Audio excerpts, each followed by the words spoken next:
আমাদের দেখাবো আর একটা নতুন আচারের রেসিপি, যেটা হচ্ছে রসুন আর শুকনো লঙ্কা। দেখে নাও। জলে রসুন আর শুকনো লঙ্কাটা দিয়ে দিলাম, গরম জলে এটা সেদ্ধ হবে। রসুন আর শুকনো লঙ্কাটা বেশ ভালোভাবে বেশ ফুটে গেছে গরম জলে। এবার এটাকে আমি নামিয়ে মিক্সিতে পেস্ট করে নেবো। আর শুকনো লঙ্কাগুলো দিয়ে দিয়েছি, এবার এগুলো পেস্ট করব। মিক্সিতে পেস্ট করে নিয়েছি। বেশি করে সর্ষের তেল দিয়ে ওটা গরম করেছি, করে অল্প পাঁচফোড়ন দেবো দিয়েছি। এবার একটুখানি তেঁতুল গোলা জল দেবো,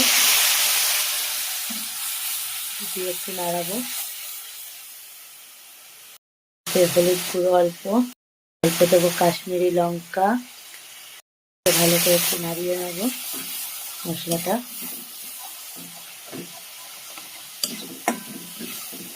মশলাটা ভালো করে নাড়িয়ে নিয়ে দেবো পেস্ট করা মশলাটা। পেস্ট করা মশলাটা দিয়ে দিয়েছি, দিয়ে এটাকে ভালো করে নাড়াবো, কষাবো। কষাতে কষাতে একটা সুন্দর কালার আসবে, বেশ দেখতেও ভালো লাগবে, ঝাল ঝাল খেতেও ভালো লাগবে। দেখো, স্বাদ মতো নুন দেবো, দিয়ে ভালো করে নাড়িয়ে নেবো। মশলার ঝাঁঝটা এতটাই কাশি আসে যাচ্ছে। রসুন আর লঙ্কার আচারটা রেডি হয়ে গেছে। কালারটা দেখো, বেশ লাল হয়ে গেছে অনেকটা, দেখতেও ভালো লাগছে। ঝাল ঝাল গরম ভাতের সাথেও কিন্তু দারুণ লাগবে।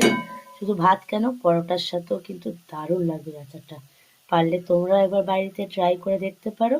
আর আমার ভিডিওটা কেমন লাগলো অবশ্যই কিন্তু কমেন্ট করে তোমরা জানিও। ওকে, চলো, টাটা, বাই বাই।